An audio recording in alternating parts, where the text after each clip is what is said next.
Hello नमस्कार दोस्तों, एक बार फिर से स्वागत है आप सभी का आपके अपने यूट्यूब चैनल टीच मैथ में।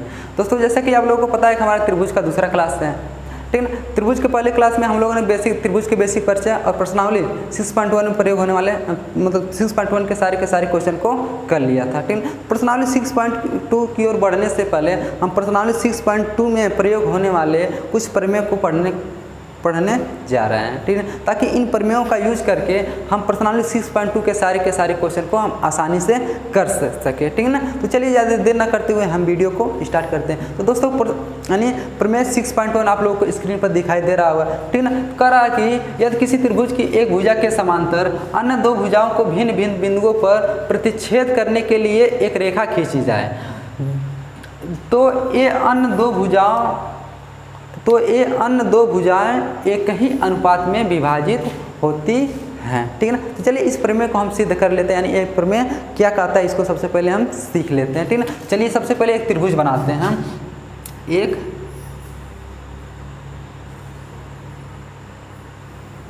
एक त्रिभुज बनाते हैं, इसका नाम दे दिए त्रिभुज A B और C। अब देखिए इस त्रिभुज का कह रहा है कि यानी किसी भी त्रिभुज के किसी एक भुजा के समांतर कोई अन्य रेखा खींची जाए तो इस एक भुजा के समांतर एक रेखा हम खींच दें, एक रेखा खींच देखिए इसके समांतर एक रेखा खींच दिए हम, इस रेखा को खींच दिए, एक रेखा खींच दिए, ठीक है। जो अन्य भुजाओं को देखिए एक यहाँ पर प्रतिच्छेदित कर रहा और यहाँ पर प्रतिच्छेद, यानी AB को कहाँ पर, इसका नाम दे दीजिए D और इसका नाम दे दीजिए E, यानी AB को बिंदु D पर प्रतिच्छेदित कर रहा है और AC को कहाँ प्रतिच्छेदित कर रहा है, यानी बिंदु E पर काट रहा है, ठीक है ना। चलिए तो यही कह रहा है कि ये अन्य दो भुजाओं को भिन्न भिन्न बिंदुओं पर काटती हैं, तो यह सिद्ध की मतलब यह दर्शाइए कि ये भुजाएं जो हैं जहाँ से कट रही है इन भुजाओं का अनुपात जो होता है वो बराबर होता है, ठीक है। ये जो भुजाएं होती हैं वो समान अनुपात में कटती हैं। देखिए इस रेखा द्वारा ये भुजा भी कट रही है और ये भुजा भी कट रही है, तो यही प्रमेय यही कहने की कोशिश कर रहा है कि ये जो भुजाएं कटी हैं वो एक ही अनुपात में कटेगी, यानी इनका और इनका अनुपात इनके और इनके अनुपात के बराबर होता है, ठीक है। चलिए इसको हम सिद्ध कर लेते हैं, यानी हमको दिया क्या है, यानी सबसे पहले प्रमेय क्या कौन सा हमारा प्रमेय 6.1, ठीक है ना। प्रमेय 6.1 हमको दिया है, दे दिया है, ठीक है ना। क्वेश्चन में कह दिया है किसी भी रेखा यानी किसी त्रिभुज के एक भुजा के समांतर रेखा खींची जाए, यानी इसके समांतर रेखा खींची है ना, यानी BC समांतर है किसके DE के, यानी BC समांतर है किसके DE के। और हमको सिद्ध क्या करना है, सिद्ध करना है कि ये जो भुजाएं हैं वो समान अनुपात में बढ़ रही है यानी कट रही हैं। भुजाओं का अनुपात क्या है AD बटे BD, यानी AD बटे BD। देखिए इसको AD रख दिए, इसको BD रख दिए, बराबर किसको हो जाएगा AE बटे EC के, बराबर AE बटे EC के, यानी इसी को हमको सिद्ध करके दिखाना है कि इनके भुजाएं क्या होती हैं समान अनुपात में कटती हैं, ठीक है ना। चलिए इसको हम सिद्ध कर लेते हैं, यानी अब चलते हैं हम उपपत्ति में, उपपत्ति, ठीक है। चलिए अब देखिए दोस्तों हमको क्या सिद्ध करना, यानी हमको लाना AD बटे BD, ठीक ना। तो AD कहाँ हमारा AD यहाँ पर है और BD कहाँ है BD यहाँ पर, तो यानी AD हमको किस त्रिभुज में मिलेगा, इस वाले त्रिभुज में मिलेगा AD मिलेगा, ठीक ना। और BD कहाँ मिलेगा हमको, यदि यहाँ पर हमको BD मिलेगा ना, सबसे पहले क्या करेंगे इसमें हम कुछ रचना अपने पास से कुछ यानी इसमें रचना करेंगे, यानी कुछ हम इसमें इस चित्र में हम कुछ बदलाव करेंगे, बदलाव नहीं करेंगे मतलब अपने तरफ से कुछ इसमें से हम रेखा खींचेंगे। जैसे मान लीजिए B को हम कहाँ से मिला दें E से मिला दिए, ठीक। तो हम रचना में लिखेंगे कि B को E से मिलाया और C को किससे मिलाना है D से, C को D से मिला दिया, ठीक ना, C को D से मिला दिया। यहाँ रचना में लिखेंगे रचना, ठीक, रचना क्या की है BE यानी BE तथा और कौन सी CD ना CD को मिलाया, B तथा CD को मिलाया, B और CD को हम क्या कर दिए मिला दिए, ठीक। अब देखिए हमको AD यानी AD इस वाले त्रिभुज में मिला ना, अब इस वाले त्रिभुज का यदि हम क्षेत्रफल निकालें तो क्षेत्रफल निकालने के लिए हमको क्या क्या आवश्यकता होती है, यानी त्रिभुज का क्षेत्रफल होता है फार्मूला 1/2 गुणे आधार गुणे ऊंचाई, ऊंचाई मतलब लंब, ठीक ना। अब बताइए इस त्रिभुज की ऊंचाई क्या होगी, यदि हम इसको आधार ले लें, इसको क्या ले लें, आधार ले लें, तो ऊंचाई क्या होगी, यानी यहीं से हम इस पर क्या कर दें, इसी वाले सिर से इस पर लंब डाल दें, ठीक है ना, इस पर लंब डाल दें हम, देखिए लंब हम डाल दिए, ठीक है ना, यानी हमारे कितने अंश का कोण हो गया, 90 अंश का, ठीक है ना, यानी ई से किस पे लंब डालें, भुजा ए बी पर, ठीक है ना, तो ई इसका नाम दे देखा, इसका नाम दे दिए यन दे दिए, एक बिंदु, यानी ई एन लंब है किस पे, ए बी पर, तो ठीक है ना, इसको भी तो हम रचना किए हैं, तो यहाँ लिखेंगे रचना में ही कि ई एन लंब है किस पर, ए बी पे ना, ए बी पर, ए बी पर, ई एन लंब है किस पर, ए बी पर, ठीक। अब देखिए जब हम इसको आधार माने हैं तो इसको ये हमारा ऊंचाई हो गया। अब एक बार हमको यानी सिद्ध करने में लाना है, ए ई भी लाना है, तो ए ई हमारा यहाँ पर रखा, जब इसको आधार मानेंगे तब ऊंचाई हमारा क्या हो जाएगा, जब इसको आधार मानेंगे तो इस पर हम लंब डालेंगे ऊंचाई ज्ञात करने के लिए, हमारा मान लीजिए इसका इस बिंदु का नाम लीजिए यम, यानी तो डी एम हो जाएगा ना लंब, डी एम लंब हो जाएगा किस पे, ए सी पर, तथा डी एम लंब है किस पर, ए सी पर। ये सब तो हम अपने पास से किए, ठीक है ना। अब चलिए हम अब प्रमेय को सिद्ध करते हैं, यानी हमको सिद्ध क्या करना है, ए डी बट्टे बी डी बराबर ए ई बट्टे ई सी। चलिए इसको फटाक से हम सिद्ध कर लेते हैं। अब देखिए हमको ए डी कौन वाले त्रिभुज में मिलेगा, ए डी हमारा यही वाला है ना, ए डी, तो इस वाले बड़े वाले त्रिभुज में मिल जाएगा ए डी ई में। चलेंगे त्रिभुज, यानी इस वाले त्रिभुज का क्षेत्रफल निकालेंगे, यानी पहले हम त्रिभुज के क्षेत्रफल का फार्मूला लिख देते हैं, यानी त्रिभुज का क्षेत्रफल फार्मूला होता है 1/2 गुणे आधार और गुणे ऊंचाई, आधार गुणे ऊंचाई या आधार गुणे लंब होता है, ठीक है ना। चलिए यानी इस वाले का त्रिभुज का क्षेत्रफल निकालना है, तो क्षेत्रफल को हम इंग्लिश में क्या कहते हैं, एरिया, यानी शॉर्टकट में लिखने के लिए इसको हम लिखेंगे ए आर मतलब एरिया, ठीक है ना। तो यहाँ लिखेंगे एरिया आप त्रिभुज किसका, त्रिभुज ए डी ई का, एरिया त्रिभुज ए डी ई का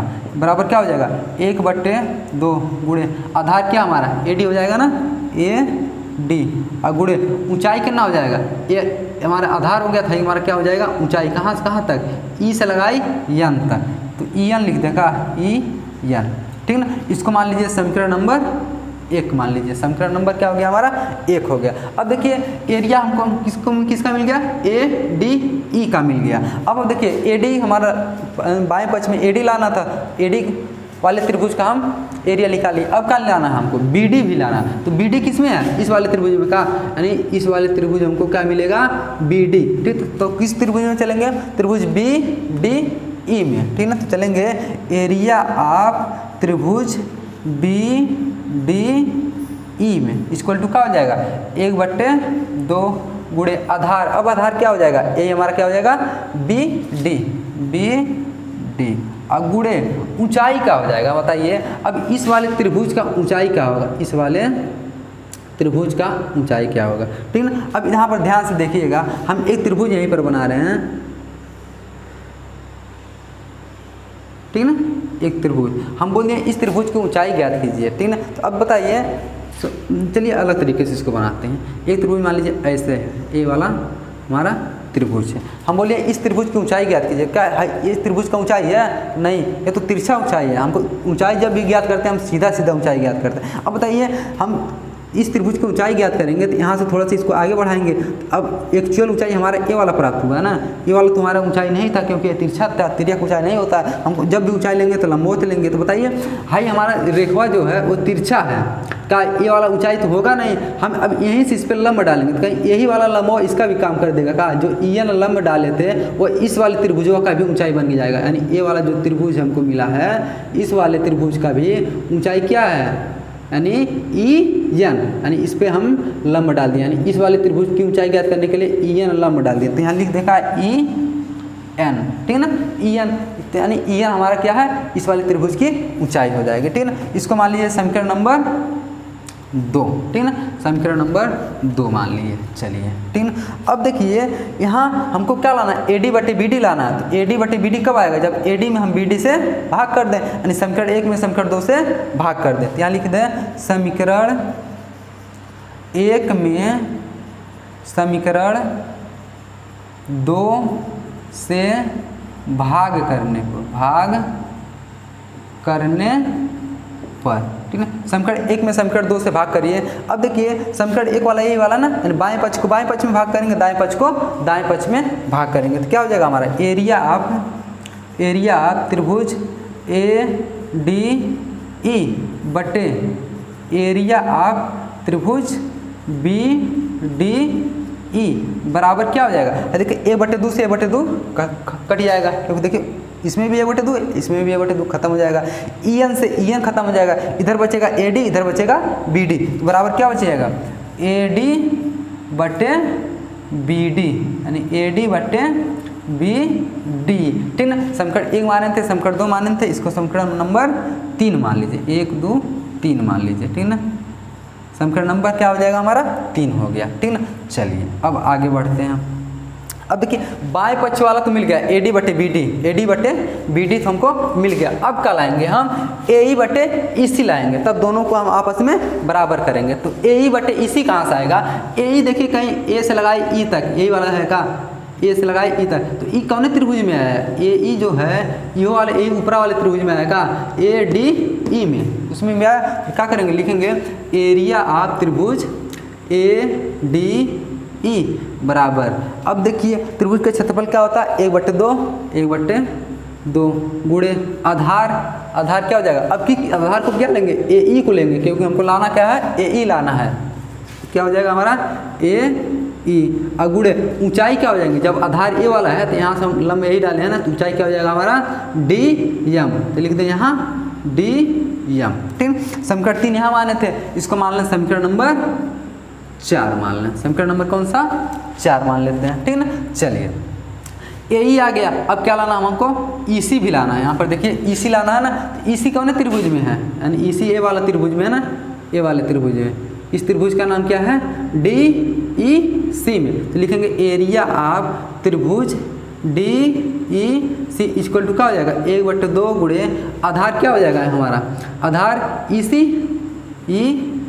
गुणे ऊंचाई क्या होगा। यहाँ पर देखिए ए वाले यानी इस वाले त्रिभुज की ऊंचाई क्या होगा, ए वाला तो ऊंचाई होगा नहीं, ठीक ना। फिर क्या करेंगे इस वाले त्रिभुज मतलब इस वाले भुजा को थोड़ा आगे बढ़ाएंगे, फिर इस सिर से इस पे लंब डाल देंगे, कहीं ए लंब और DM जो है इस त्रिभुजों का भी ऊंचाई बन जाएगा। क्या लिखेंगे हम DM, इसको लिखिए समीकरण नंबर 5 लिख लीजिए, ठीक ना। कितना हो गया समीकरण नंबर 5 हो गया, ठीक। अब देखिए हमको AE बटे EC लाना है, यानी AE बटे EC लाना है, तो क्या करेंगे AE में EC से भाग कर देंगे। यहाँ लिखेंगे समीकरण 4 में समीकरण 5 से भाग करने पर चलिए समीकरण 4 में समीकरण 5 से क्या कर देते हैं भाग कर देते हैं, ठीक।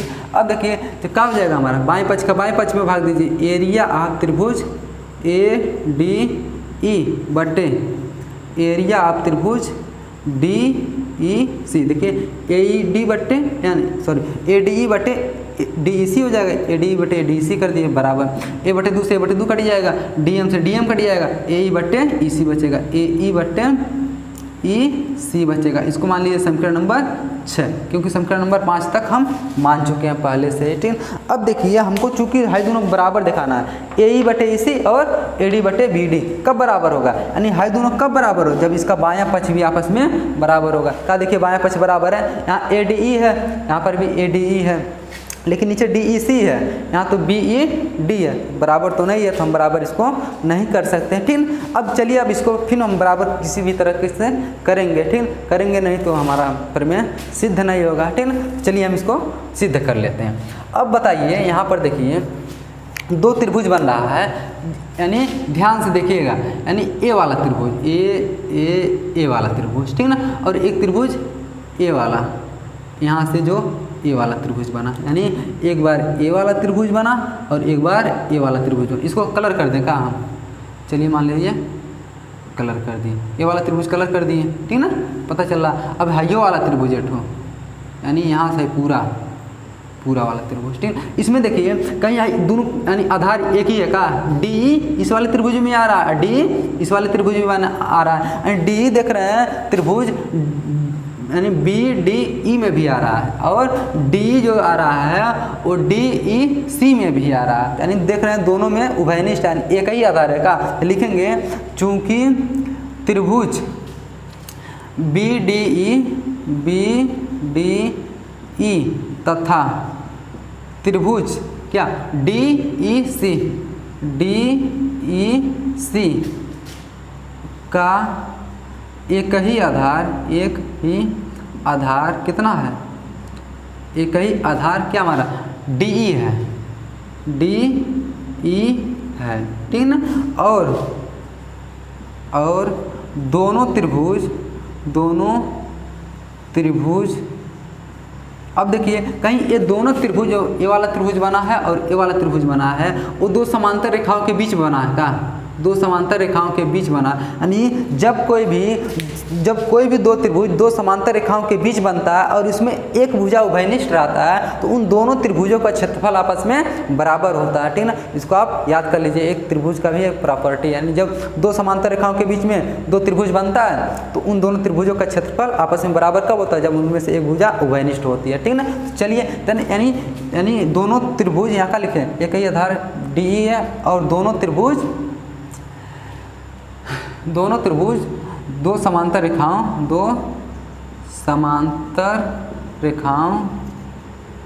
कौन कौन से डी और बी सी के, डी ई और बी सी के बीच बनी हैं, ठीक है। जब दोनों त्रिभुज दो समांतर रेखाओं के बीच बनेगा तो दोनों का एरिया क्या हो जाएगा, बराबर हो जाएगा, यानी area of B D E, यानी एरिया आप लिखेंगे अतः एरिया ऑफ त्रिभुज बी डी ई, त्रिभुज बी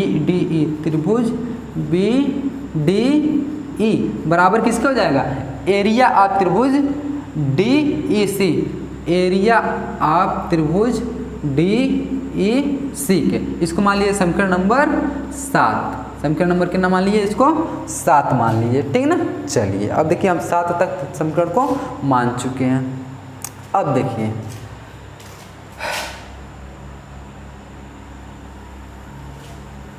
ठीक ना, समीकरण नंबर 7 मिल गया। अब जहाँ हम एरिया बी डी रहेगा वहाँ हम एरिया डी ई सी लिख सकते हैं ना, आराम से लिख सकते हैं। जहाँ डी ई सी रहेगा वहाँ बी ई डी आराम से लिख सकते हैं। तो देखिए यहाँ पर हमारा बी डी है का, यहाँ पर बी डी है तो बी डी की जगह हम डी ई सी लिख दें, जहाँ बी डी वहाँ का लिख दें हम डी ई सी लिख दें, यानी समीकरण नंबर कहाँ का, यानी 7 का मान समीकरण नंबर 3 में रख दीजिए आराम से, यानी लिखेंगे हाँ, चलिए यहीं लिख देते हैं, ऊपर लिख देते हैं, नहीं नीचे लिख देते हैं।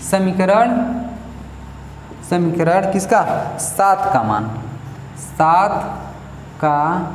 मान समीकरण 3 में रखने पर, तो चलिए समीकरण नंबर 3 में रख देते हैं। समीकरण नंबर 3 यही है ना का, area of A D E लिखेंगे, area of A D E बटे area of B D E की जगह का रखेंगे, area of B D E की जगह रखेंगे area of D E C, यहाँ लिख लीजिए area of D E C बराबर, अब देखिए area of D E C हो गया बराबर क्या ना, ए डी बटे बी डी है, बराबर ए डी बटे बी डी लिखना है, ए डी बटे बी डी। ये हमारा समीकरण नंबर 7 था।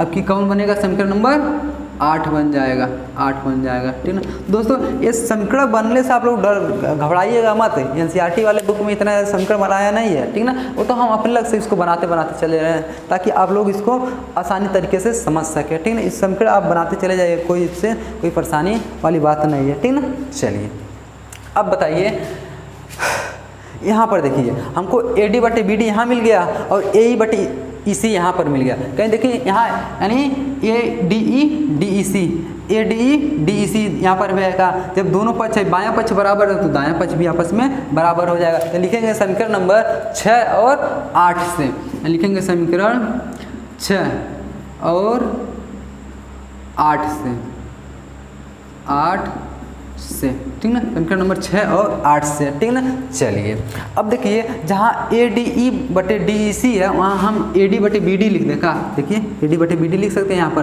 तो लिखेंगे AD बटे BD, यानी यहीं पर रख देना है, वहाँ AD बटे BD का मान कितना AD बटे BD है ना, तो वहीं उठा के रख दिए AD बटे BD, AD बटे BD बराबर कितना AE बटे EC बराबर कितना है AE बटे EC।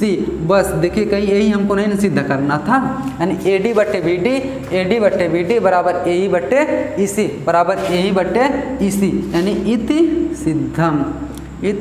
सिद्धम मतलब यही सिद्ध करना था, ठीक ना। यानी ये प्रमेय, इसी प्रमेय का यूज, यानी ये पूरे का नहीं मतलब हमको इसी का यूज क्या करेंगे, हम पर्सनली 6.2 के क्वेश्चन को करने में इसी प्रमेय का प्रयोग करेंगे, यानी इसी का हम AD बट्टे BD बराबर AE बट्टे EC का, ठीक है ना। तो आशा करता हूँ कि प्रमेय नंबर 6.1 आप लोग अच्छी तरीके से समझे होंगे, ठीक है ना। अब यदि आप लोग इसका स्क्रीनशॉट लेना चाहते हो तो ले लीजिए, ठीक है ना। तो चलिए अब प्रमेय 6.2 की ओर बढ़ते हैं, यानी 6.2 क्या कहता है, यानी प्रमेय एक प्रमेय और है, इसके बाद इसको प्रमेय इसी का उल्टा है, कुछ नहीं है, यानी ये हमारा क्या, यहाँ हम समांतर रेखा खींच रहे हैं तो क्या इसको बराबर बराबर अनुपात में बांट रही है, वहाँ बराबर बराबर अनुपात में बांटेंगे तो क्या हो जाएगा, समांतर हो जाएगा। बस इसी का क्या करेंगे, हम विलोम करेंगे, ठीक है। तो चलिए इसको हम मिटा देते हैं, अब नेक्स्ट प्रमेय की ओर बढ़ते हैं, प्रमेय नंबर 6.2 की ओर। तो चलिए दोस्तों प्रमेय नंबर 6.2 की ओर बढ़ते हैं। प्रमेय नंबर 6.2 आप लोगों को स्क्रीन पर दिखाई दे रहा होगा, ठीक है ना। देखिए करा कि यदि एक रेखा किसी त्रिभुज की दो भुजाओं को एक ही अनुपात में विभाजित करती है, देखिए यहाँ कह दिया, यानी यदि एक रेखा है जो किसी त्रिभुज की दो भुजाओं को एक ही अनुपात में विभाजित करता है, ठीक है ना, यहाँ कह दिया कि विभाजित करता है, ठीक है ना।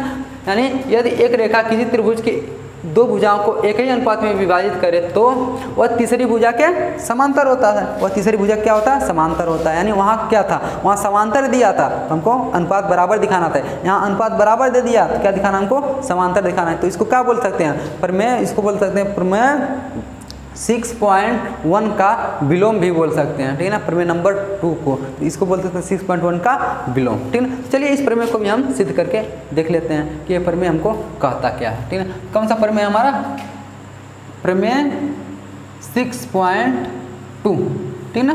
आप लोग को एक एक प्रमेय याद करना पड़ेगा, क्योंकि परीक्षा में जब भी ये सवाल आपको पूछ दिया जाएगा, मतलब इस त्रिभुज वाले प्रश्न से जब कहीं भी प्रमेय का यूज करेंगे तो वहाँ बगल में प्रमेय लिखेंगे कि प्रमेय यानी फला प्रमेय से, ठीक है ना, प्रमेय नंबर 6.2 से या 6.3 से, अभी बहुत से प्रमेय को हम लोगों को पढ़ना बाकी है, ठीक है ना। तो वहाँ आपको हर एक प्रमेय याद होना चाहिए, 6.1 प्रमेय क्या कहता है, 6.2 क्या कहेगा, 6.4 क्या कहता है, 6.6 क्या कहेगा, ठीक है ना। तो आपको हर एक प्रमेय याद करके चलना पड़ेगा, ठीक है ना। चलिए प्रमेय नंबर 6.2 को देख लेते हैं, ठीक है ना।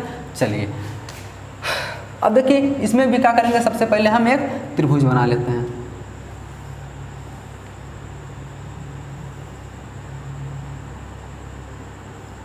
चलिए इस त्रिभुज का नाम दीजिए ABC, ठीक है ना, इस त्रिभुज का नाम दे दिए हम ABC। अब देखिए हमको सिद्ध करना, यानी हमको यहाँ दे दिया आपकी, अब फिर दिया है, क्या दे दिया है कि यहाँ जो एक रेखाखंड है, एक रेखाखंड का खा दिए हम, इसका नाम दे दिए कोई ABC, इसका नाम दे दीजिए D और इसका नाम दे दीजिए E। तो E लिख दें यहाँ पर, E हो गया हमारा, क्या हो गया, E हो गया। यहाँ हमको ये दे दिया है कि ये जो रेखाखंड यानी हमारे AD बट्टे BD मिला है बराबर AE बट्टे EC के, यानी ये हमको बराबर दे दिया है। यानी हमको प्रमेय में कह दिया कि एक रेखा, यानी यदि एक रेखा किसी त्रिभुज की दो भुजाओं को एक ही अनुपात में विभाजित करती है, देखिए एक रेखा किसी त्रिभुज की दो भुजाओं को एक ही अनुपात में विभाजित करती है, यानी कह दिया पहले से करती हैं, तो इसको लिख देते हैं, यानी AD बट्टे लिख दें हम यहाँ AD बट्टे BD लिखिए या DB लिखिए, BD बराबर AE बट्टे क्या लिख दें हम, EC लिख दें का, AE बट्टे EC लिख दिया, ठीक है ना। चलिए यहीं समीकरण नंबर 1 को मान भी लीजिए, इसको समीकरण नंबर 1 मान लीजिए, क्योंकि इसका हम यूज करेंगे आगे चल करके, ठीक है ना। चलिए अब देखिए मान लीजिए ये जो रेखा है वो इसके समांतर नहीं है, यानी इस वाले समांतर के रेखा के नहीं है, यानी जो हमारा डी रेखा है वो बीसी के समांतर नहीं है। जब समांतर नहीं है तो क्या करेंगे, हम समांतर रेखा खींचेंगे किसी भी तरह से बीडी के, ठीक ना। चलिए हम बीसी के समांतर एक रेखा खींच लें। मान लीजिए बीसी के समांतर एक रेखा खींच लिए हम, ये हमारा समांतर रेखा हो गया, ठीक ना। यानी बीसी के समांतर क्या है, कौन सा रेखा खींचे हम, ए वाला, जिसका नाम क्या है, मान लीजिए इसको यहाँ प्रतिच्छेदित करा, इसका नाम दे दीजिए ई डैश, ई डैश दे दिए, इसका नाम क्या हो गया हमारा, ई डैश हो गया, ठीक। चलिए अभी हम इसके पिछले प्रमेय में पढ़े हैं, जब यानी किसी त्रिभुज के एक भुजा के समांतर कोई रेखा खींचते हैं तो उनकी दो भुजाएं जो होती है वो समान अनुपात में बट जाती हैं, ठीक है। उनका अनुपात क्या होता है, समान होता है, ठीक है। यहाँ देखिए जब इस वाले त्रिभुज को यानी इस वाले भुजा के समांतर ए वाला रेखा खींचे हैं तो ए इनकी भुजाओं का अनुपात क्या हो जाएगा, फिर समानुपाती हो जाएंगे, यानी बराबर हो जाएंगे, ठीक ना। तो चलिए यहाँ लिखेंगे यदि यानी हमारा DE जो है, DE रेखा किसके, BC के समांतर न हो, BC के समांतर न हो तो क्या करेंगे, हम क्या करें, यानी BC के समांतर एक अन्य रेखा DE डैश खींचा, यानी BC के समांतर एक अन्य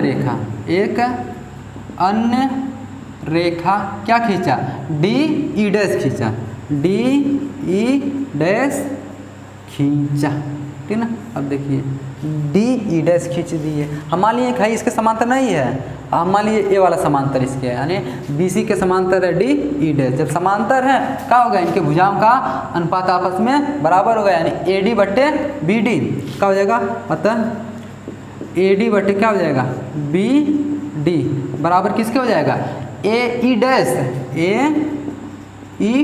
बट्टे E डैश C हो जाएगा, E डैश C। देखिए यानी इस वाले भुजा का अनुपात इस वाले भुजा के अनुपात के बराबर होगा, क्योंकि देखिए अब E डैश पे काट रहा है ना, तो AE डैश और E डैश से लगाए C तक उनका अनुपात आपस में बराबर होगा। इसको समीकरण नंबर 2 मान लें का। अब देखिए समीकरण नंबर 1 और समीकरण नंबर 2 में कुछ बराबर मिला का, AD बटे BD, जब भाई दोनों बराबर आपस में था, ये दोनों आपस में बराबर होगा, ठीक है। लिखेंगे समीकरण नंबर 1 और 2 से, समीकरण 1 और 2 से, समीकरण नंबर 1 और 2 से। अब देखिए समीकरण नंबर 1 और 2 से क्या मिलता है हमको, AD बटे BD बराबर है तो कैंसिल हो जाएगा, तो AE बटे क्या हो जाएगा, EC, AE बटे EC बराबर किसके मिल जाएगा, AE डैश बटे E डैश C मिल जाएगा, ठीक है ना। यानी AE बटे EC और AE डैश बटे E डैश C मिल जाएगा, ठीक ना। चलिए अब देखिए हम दोनों पक्षों में कुछ जोड़ घटा सकते हैं, वो तो अपने ऊपर डिपेंड करता है, ठीक ना। यानी जितना इसमें जोड़ेंगे उतना इसमें जोड़ेंगे, तो दोनों पक्षों में हम एक जोड़ दें का, ठीक ना। दोनों पक्षों में कितना जोड़ दें, एक जोड़ दें। तो यहाँ लिखेंगे दोनों पक्षों में एक जोड़ने पर ठीक ना। चलिए दोनों पक्षों में हम एक जोड़ दें, यहीं जोड़ लेते हैं, यानी AE बटे EC, AE बटे EC प्लस कितना हो जाएगा 1 बराबर, और क्या हो जाएगा AE डैश बटे क्या हो जाएगा, E डैश C हो जाएगा, E डैश C हो जाएगा। इसमें भी क्या करेंगे, एक जोड़ेंगे। देखिए इसको 1 रुपया दे रहे हैं तो इसको भी 1 रुपया देना पड़ेगा, तो चलिए दे देते हैं। अब इसका लसा लेना, इसका गुणा यहाँ कर लेना, करिए AE हो जाएगा प्लस क्या हो जाएगा EC बटे EC हो जाएगा। इसका गुणा यहाँ करके देखिए, नीचे लिख दिए बराबर AE डैश प्लस इसका गुणा यहाँ करिए, क्या हो जाएगा E डैश C बट्टे क्या हो जाएगा E डैश C। अब इसको जोड़िए AE प्लस EC, यानी AE प्लस EC क्या हो जाएगा, AC के बराबर हो जाएगा का AC। देखिए A से लगाई E तक, अब प्लस E से लगाई C तक, E से लगाई C तक, यानी पूरा हो गया AC ना, AC लिख दिए। अब बट्टे नीचे EC पहले से बराबर।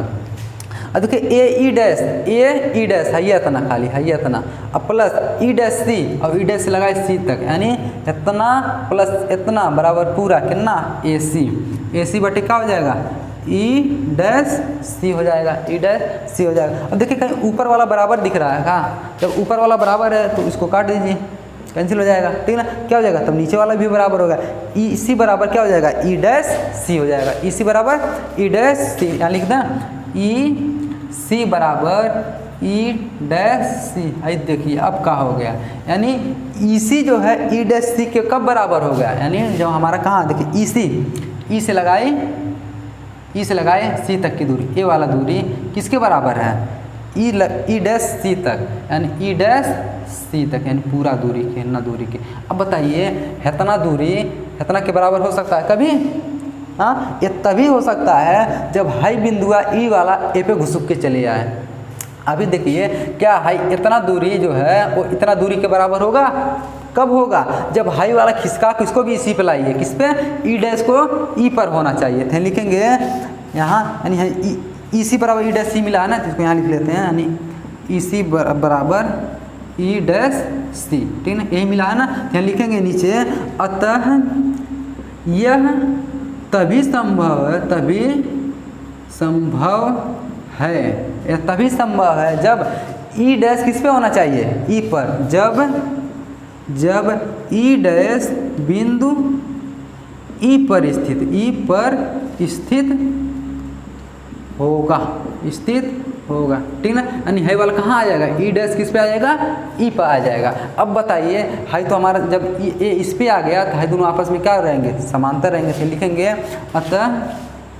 अतः क्या लिखेंगे, बी सी जो है समांतर होगा किसके, डी ई का, अतः बी सी समांतर हो जाएगा किसके, डी ई के। यही हमारा दूसरा नंबर में कहता था, ठीक ना, प्रमेय नंबर 6.2 यही कह रहा था, यदि उनकी भुजाएं जो हैं वो समान अनुपात में विभाजित कर रही हैं तो यानी उस त्रिभुज के एक भुजा और वो जो रेखाखंड खांचे रहेंगे वो एक दूसरे के क्या रहेंगे, हमारे समांतर रहेंगे, ठीक ना। ये हमारा प्रमेय नंबर कौन सा था, 6.2 था, ठीक ना। तो आशा करता हूँ कि आप लोगों को प्रमेय नंबर 6.1 और 6.2 अच्छी तरीके से समझ में आया होगा। अब नेक्स्ट वीडियो में हम प्रश्नावली 6.2 के क्वेश्चन करेंगे, जिनमें इन सभी प्रमेयों का यूज उसमें हम जाके करेंगे, ठीक ना। बताइए, यानी इन सभी प्रमेय का यूज जब हम उसमें करेंगे क्वेश्चन में, तब आप लोगों को समझ में आएगा कि हम उस प्रमेय को पढ़ने से हमको कितना लाभ मिला है, ठीक है ना। अभी तो इसको कुछ नहीं समझ में आ रहा होगा कि मतलब इसका यूज कैसे करेंगे, तो इसका यूज हम क्या करेंगे कल, यानी नेक्स्ट वीडियो में सीखेंगे कि इसका यूज कैसे करेंगे, वो भी क्वेश्चन के साथ साथ, ठीक है ना। तो आशा करता हूँ कि आप लोगों को ये वीडियो पसंद आया होगा, ठीक है ना। तो आज के लिए बस इतना, मिलेंगे अब नेक्स्ट वीडियो में, तब तक के लिए जय हिंद।